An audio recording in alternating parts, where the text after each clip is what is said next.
now, but we want to reintroduce our counseling team real quick. We have from left to right, this is our counseling department, Ms. Daphne Adler, Mr. Jacob Larine, Ms. Tamisha Wise, myself, Deanna Marcel Ali, Mr. Carter, Ms. Jamise Parker, and Mr. Rojas, as well as our wonderful counseling secretary, Ms. Fayado. In addition, we have our wonderful College and Career Center staff who currently is being housed in portable P15. So these two, our college advisor, Ms. Price, and college and career coordinator, Ms. Duran, are two very knowledgeable people, and we work in tandem with them as we guide your students through their junior year and the rest of their high school years. Okay, so we're going to start off by sharing a little bit more with you about the junior counseling interview. So from the counselor side of things, how will it look as we work with your students this year and beyond? So just a reminder on the next, we can go to the next slide. So we're in our third year of our school counseling services enhanced model. We've been, really, this has been a really positive update for us. We're getting really positive feedback from our students and our families. We are going to go into detail tonight on how the junior year will look, so you can have a better understanding of all the comprehensive services that your students as well as your family will be able to partake in this year. And we can move on to the next slide. So just a recap of our 10th grade workshop, we worked with your students last year in small groups. It really was a unique opportunity to engage with your students on a different level and see them interacting, engaging with their peers. It was an opportunity for us not only to share resources and information with them that pertains to their academic and social and emotional health, but it was also an opportunity for them to start on some themes that we will be continuing in with them, in particular that personal narrative activity, and really trying to think about themselves as they walk through their high school journey and being the author of their own story. And so this was a really positive workshop experience for us last spring, and we're going to be continuing to build on a lot of those same things that we worked on with them, those 21st century skills, and continuing with that this year in their junior interview. So we are going to go a little bit more into depth into each of some pieces of this slide, but I think what we wanted you to understand is that that it really is, we will be working with your students all year long, really in tandem with the College and Career Centers. So while we have your junior interviews with your students in the first semester, they will be getting a lot of information, and they will have the ability to continue working and building on that college knowledge in second semester with our college advising team through individual college advising appointments. Okay, so just to note that our individual junior interviews will be running late October to early January, and then we do a warm handoff, and Ms. Price takes over, and she'll have the opportunity to meet with you all. And she'll talk a little bit more about how that will go. We have tonight to share some really important information with the families so that you understand how this year is going to look in terms of the college application process and all of those different pieces.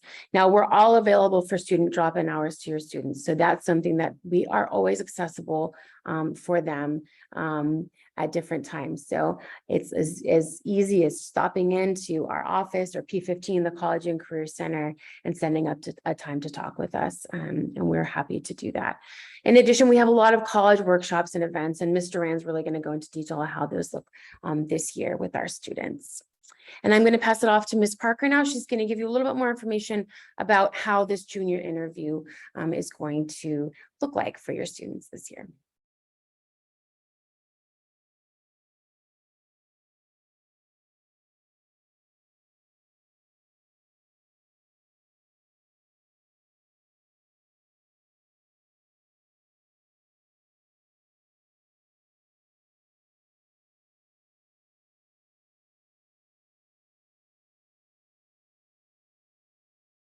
I'm sorry, but we can't hear you, Jamise. Jamise, we can't hear you.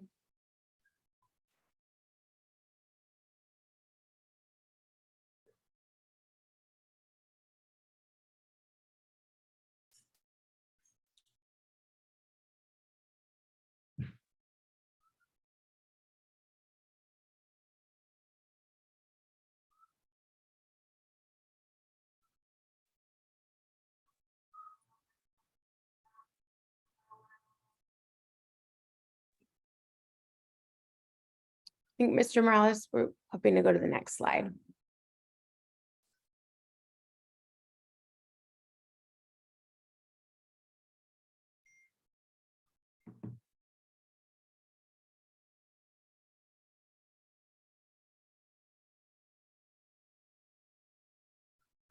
We're still not able to hear Ms. Parker.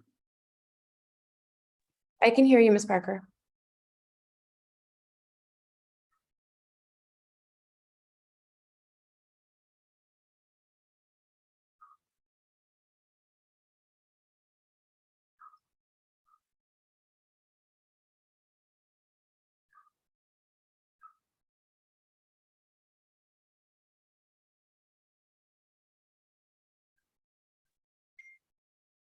So I'm sorry, Miss Sally, we cannot hear Ms. Parker.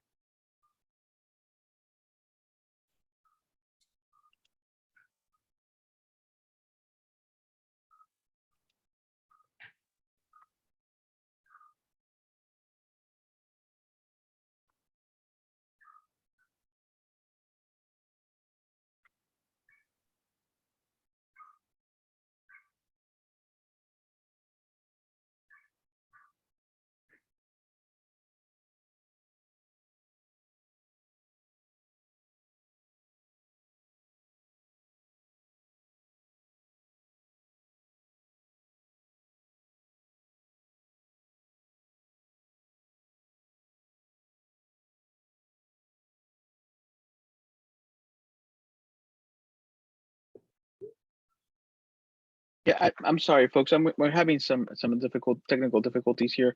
I apologize.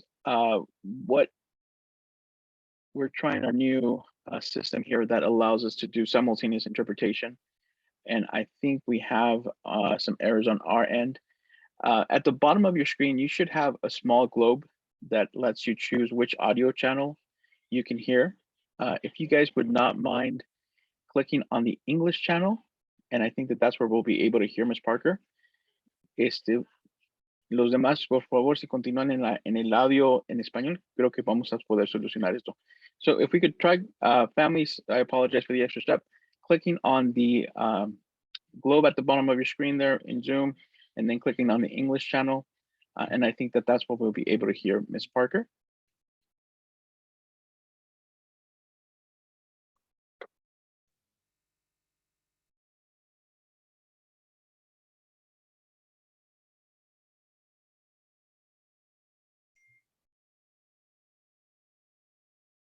Yes. We got it? Okay, sounds good.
Thank you, Ms. Parker. Well, everybody, if you have your cell phone with you, you can scan this QR code and it will take you to the College and Career Center website, which I will be referring to in several places during my part of the presentation. And again, we are located in P15, which is in the row of portables over by the student and staff parking lot off of Almond Avenue. Next slide. So this is a slide just kind of showing some of the various resources that we have for your students. We have both online and in-person resources. So using Naviance, that college and career exploration tool, having your students participate in college admissions rep visits, looking up scholarship information, opportunities for volunteering, internships, and jobs. We have the MVLA College Counseling Handbook, YouTube channel, Instagram account, and then a series of ACT workshops that your student can sign up for on Teach More. Next slide. So we really could use your partnership in encouraging your students to visit us in P15. We're open before school, during brunch, lunch, if your student has a free period, or by appointment. And we also encourage your student to reserve a seat for ACT in the Teach More app. And your student can also be using Naviance. So maybe you can ask a question, hey, when was the last time you were on Naviance? Could you show me what it looks like? We've been talking about a couple different options for schools. Let's add a few. And using the College and Career Center website, which was that QR code from the last slide. But the big overall message here is that we are here to help and we have a lot of resources for your student. And this is an image of the College Counseling Handbook. This year, we have copies in English and in Spanish. It's also available online and linked in the College and Career Center website. This handbook is really very valuable information. It shows different types of colleges. It talks about the Western Undergraduate Exchange, which is a tuition program. It gives a timeline for students to follow. So we want the process to be very transparent. We want students to be able to check those boxes or come ask for questions or support at each phase, and for it not to be a surprise or overwhelming when the fall of senior year hits. So this is a very useful tool that we hope everyone uses. And then also on the College and Career Center website, we have a section dedicated to upcoming events. If you or your student clicks on any of these, it expands to show details. So for example, tonight's webinar, somebody could click on tonight and then they could just click on the link and then they'd be taken to this room. But it also shows information for a specific college representative. Let's say your student wasn't able to attend the Reed College visit this morning, but they're interested in the school. If they expanded this detail, they could get the email address of the representative that came to visit, and then they could reach out to them directly.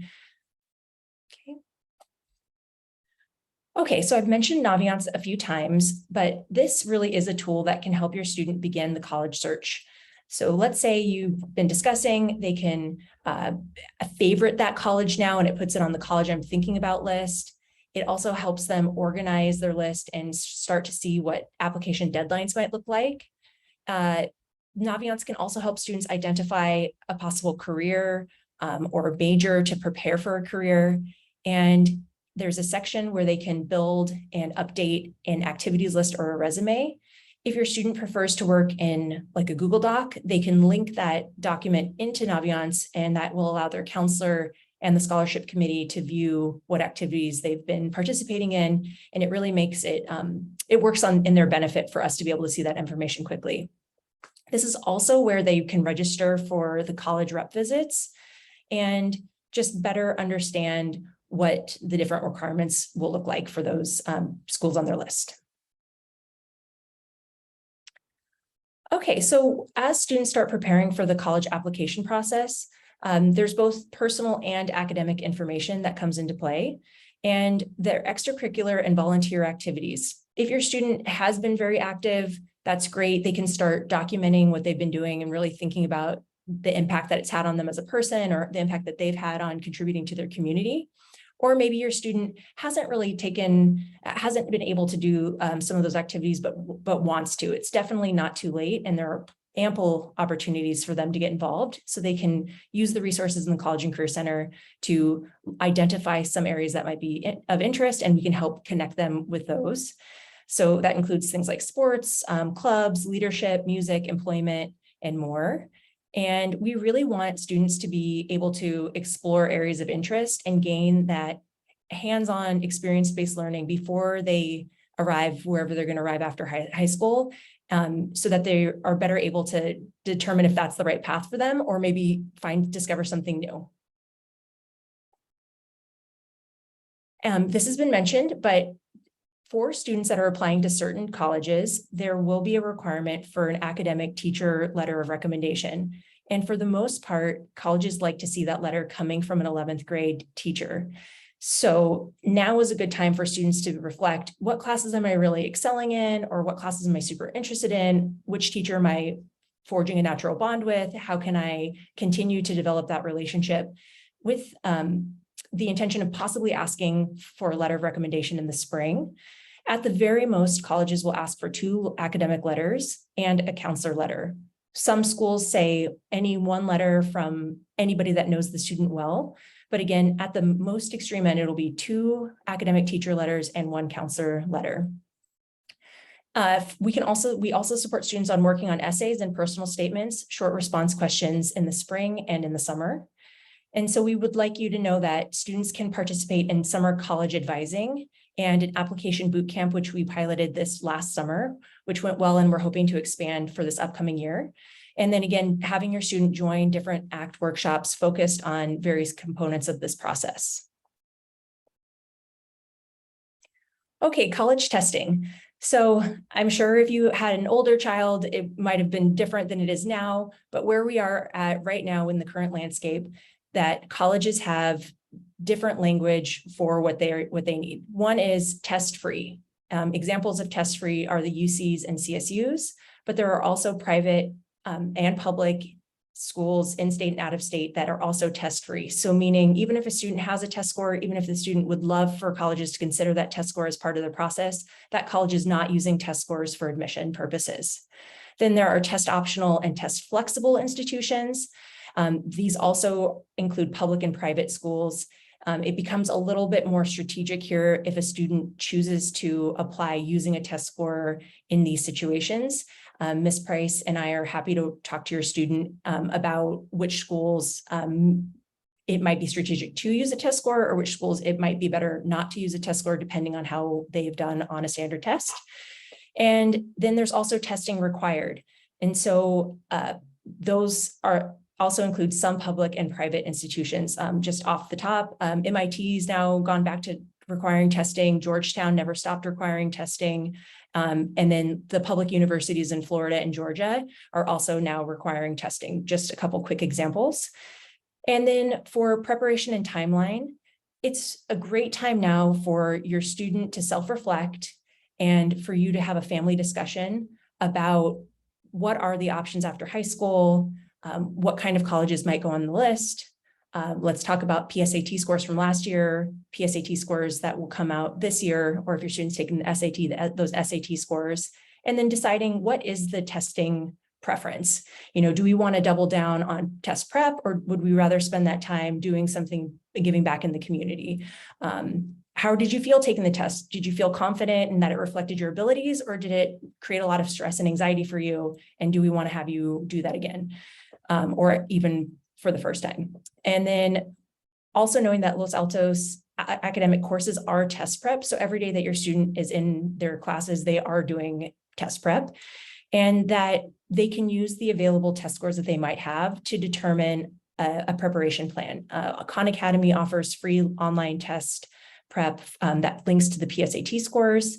There's also physical resources in both the Tutorial Center and the College and Career Center and online. So the students can do a practice test, or they can use prep guides. And if your student and your family decide that testing is the direction that you want to go in, or it's required for those colleges, we do recommend that you take a look at all the available testing dates, that you look at the first day that you can register for that test, you add a note in your calendar, and you register early so that you can get a location close to home instead of needing to drive 45 minutes, 2 hours away to take a test first thing in the morning. And then the testing is coming up this week. So this week on Wednesday, the juniors either chose to take the PSAT or the SAT, and they should get their scores back in early November. And then AP test registration happens with Christina Sabine, and it is important that they meet all of those deadlines. Okay, financial aid. This is probably on a lot of people's mind. How do you pay for college? In the fall of senior year, financial aid applications will open. So every student should plan to fill out either the FAFSA or the California Dream Act application, the CATA, and that depends on the student's status. And for private or some out-of-state schools, they also require an additional, more in-depth application, which is the CSS profile, and that's how institutional aid is distributed at those institutions. And that information is available now. So as your student is starting to create a list or as you're doing research, every single college or university has a financial aid page, and you can start becoming more familiar with what different schools require, and we're happy to help you with that as well. Those applications open on October 1st. There is an advantage to filling it out sooner than later. And by completing those applications, it gives the student an award package or a financial aid package, and that is comprised of loans or grants. An example is the Cal Grant. There's also scholarships that can come from the school or in Naviance. So we have local, statewide, and national scholarships. And that letter comes out after the student has applied and has been offered a spot at that institution. Then they see what they're offered and that they can compare across institutions. Okay. And then this is just a quick image. So what we're noticing right now with seniors, we're asking them, oh, which financial aid application are you going to complete? And they're sort of like, oh, I'm not sure. So we're hoping that you can look at this slide and you can talk about it with your student and help them know clearly which application that they would be filling out. And so that way, when someone like Ms. Satterwhite asks them in the hallway, hey, which financial aid application are you filling out? They can confidently say which one. Okay. And I'm going to now pass it over to Ms. Price, our wonderful college advisor.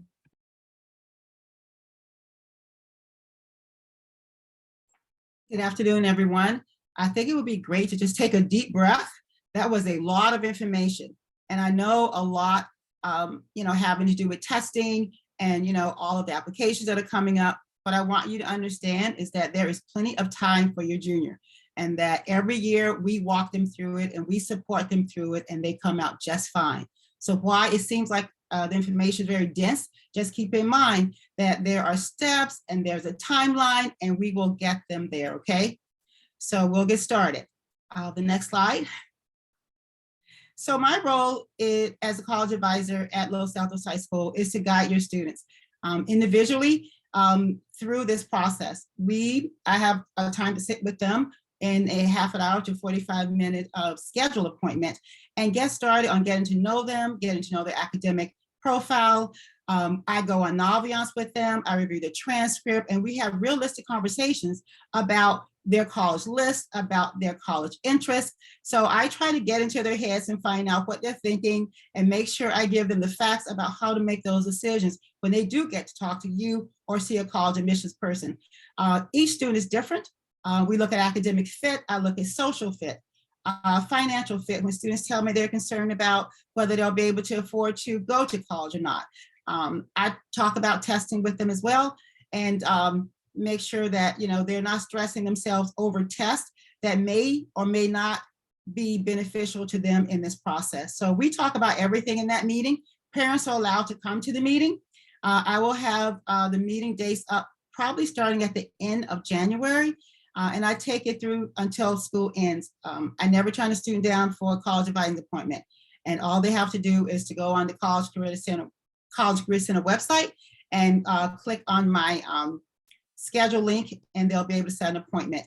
There will be an email going out to students and families letting them know when the appointments will be opened up for the spring meetings. So timelines and essays and letters of recommendations, you've heard about those already through Ms. Duran, and those things again will all come to bear in time. Letters of recommendations are wonderful ways for teachers and counselors to let colleges know more about your student than just their academics. The essays are the student's voice. They get to speak for themselves in the process. Actually, it's the only time they do get to speak for themselves, because colleges want to know who they are, what they think, and how they have become the student that those grades sort of indicate who they are. It's the holistic picture that colleges are looking at, and we're going to help them show their best selves in that application. I'd also discussed FAFSA CSS profile and scholarships for students. It's holistic in how I work with students as well. And parents should not be afraid to ask questions. I always encourage students to ask questions. There are no, questions that they shouldn't ask. I'm always going to tell them the facts. I'm always going to give them the truth. And if I don't know it, I will make a phone call to the college admissions person at a college that the student is thinking about and find out the correct answer. So we do try very hard to make sure that we deal in facts and in honest answers with all of our students, empowering them with the truth and empowering them with a pathway for each of them to move forward in this process. Next slide. So many options in this country. In California in particular, we've got community colleges, 113, California State University, CSU's 23, and University of California, UC's 9. I tell students all the time that California is well endowed in the effort to give them an education, the type of education that they would want for themselves. There are private colleges also in California. And of course, there's out-of-state colleges all around the country. So over 4,000 opportunities for our children to find their fit, their space, their college that they would like to attend. And I always tell students there's more than one college for every student. There has to be more than one that they love, more than one that they like, more than one that they can be comfortable in attending after senior year. So plenty of opportunities in the US. We're not short of colleges, we're not short of opportunities. So just know that we will talk about all of those with your students, making sure that they are well versed in all of their options. So CSUs, we call them, one application, for all 23 campuses. Of course, you have to pay an individual fee for each one of those campuses, but one application. Applications open up on October 1st, baseline GPA 2.5. And again, just like the UCs, the CSUs will look at 10th and 11th grades, weighted GPA. And the coursework is also based on A through G being completed. Test-free for the Cal States. Our California colleges have tried to put College Board out of business. It's a tough job, but they're trying. And students will apply between October 1 and November 30th. As you can see on the map, the Cal States are all up and down our California coastline and also in the interior part of California. So there's lots of choices for your student to look at the CSUs and find a fit for themselves as well. And we encourage them to look at both of our systems in California. Next slide. UC applications, also very simple in terms of one application for all 9 undergraduate campuses. And I can tell you that they all are equal in giving your student education. They're growing. The newest campus is Merced. And every time I look at that website, I think they've added a new building, a new program. So keep in mind, there are 9 campuses that your student can have options to pursue their academic interests in California. Applications open up August 1. There's 4 essays that are required. They call them the PIQs, personal interest questions. And these questions are geared towards letting the UCs get a personal view of your children. Individually, those essays will, all 4 will give a picture of a student who wants to talk about their academics or talk about their activities, or talk about being creative. So there are 8 options and the students get to choose the best 4. Every year we bring UC Davis or some other UC campus to our campus, or this year we had online, to give our students an individual sort of personal view of how to write these essays. And so we will work with your student to make sure that they show the best selves for the UCs using their voice, which is those 4 essays. Freshman eligibility 3.0. And keep in mind, parents, I didn't say 4.0, I said 3.0. That means your student with a weighted GPA of 3.0 can apply to the UCs, having met their A through G requirements, or will having met them by graduation time. UCs, again, test-free. They will not consider testing in the admissions process at all. Application opens up 10/1 and it closes 11/30. Plenty of time for your student to make decisions about their campuses, about their majors, and considering the UC options in California. Next slide. Private colleges all over the map. We have everything. The Common App is the largest application that we have that serves over 900 colleges in the United States and abroad, actually. Some international schools are on there too. Students can create an account with their personal and academic information right now. And what will happen in the fall of next year or in August of next year, that information will upload the moment the Common App puts this new application into the system. So if you want to go on there, your student wants to go on there and create an application, they certainly can create their account. I mean, they can, and that information will not be lost. It will be preserved within the Common App bank. And when it opens up in August of next year, it will upload your students' information. For private colleges, the criteria is an unweighted GPA. That's very hard for our students because in the UCs and the CSUs in California, we rely solely on the weighted GPA. But colleges want to give your students credit for doing well. They're just not going to give them a point in the GPA. Unlike the UCs, which will consider a B in an AP class as an A. The private schools will not do that. A B is a B. We're glad you took it, in an AP curriculum, but we're not going to give you an A for taking an AP class. So keep in mind, the unweighted GPA is a GPA that private colleges will consider in their admissions criteria. Letters of recommendations, 1 or 2. I always tell students they should get the person who knows them best. It's not about getting a teacher who you got an A in. It's about a teacher that can advocate for you as a person, as a citizen in the classroom, as a student, but can bring together some of that other information that colleges want to know about how you learn and how you work well with your teachers, because they want you to work well with their professors. So teacher recommendations provide that information for colleges. The council recommendation is holistic in this approach. Your councils have known your students from the time they were in 9th grade, and they know them well. And so they get to weigh in this process as well and make sure the colleges see the student also holistically outside of academics, but also with academics. So I think that it's important that your students, get to know their counselors and make sure that when they have a chance to talk to their teachers, make those relationships. It's going to be very important as they move forward. There are supplemental essays for almost every private college, not all of them, but almost.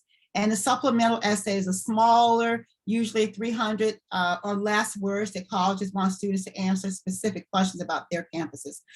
For instance, a school might ask a student to tell them how they're going to pursue their academic major in at their institution.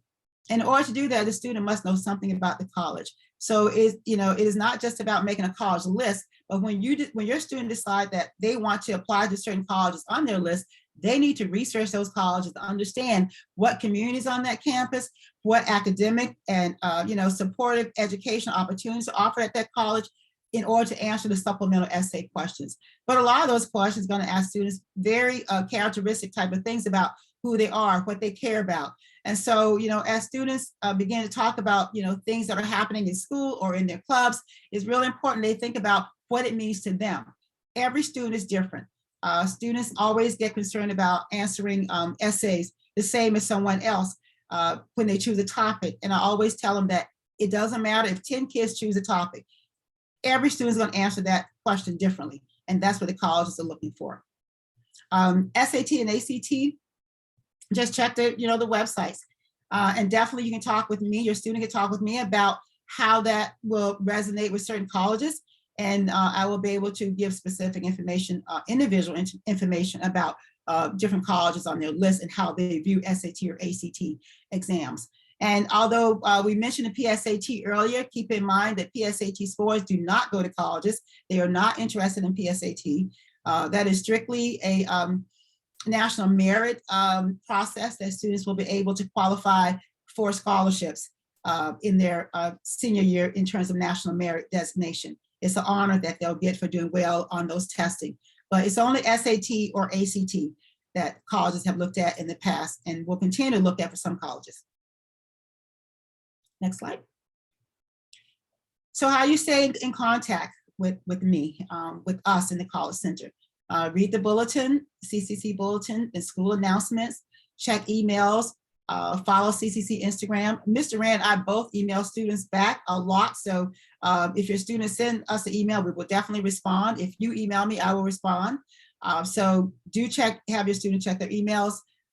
You can come to the College Career Center website, on the Los Altos High School website. When I go on there, I'm always amazed at how much information that I walk students through when they're in my meetings who have not looked at that website. It is so complete and so full of great information that it is really a great place if you have any free time and you want to just sort of peruse that website. It might be good for parents to do it as well, to just see some of the things that are on there that will be helpful to your student.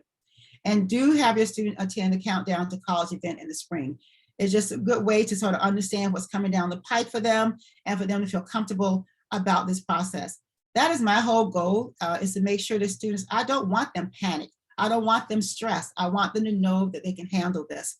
And I know that with correct information and support, that they will be able to handle this process. Every year students do it, and every year they do fine. But if you do find that your student is stressing a bit, please don't hesitate to email me and let me know, and I will definitely reach out to your student. And of course, we have to thank the MVLA Foundation, who supports the college process at Los Altos High School. We couldn't do what we do without them. Through their funding, we have my position and Mr. Rand's position. They were able to serve our students in this process. So thanks to MVLA always for supporting us. And I believe that's it for me for tonight.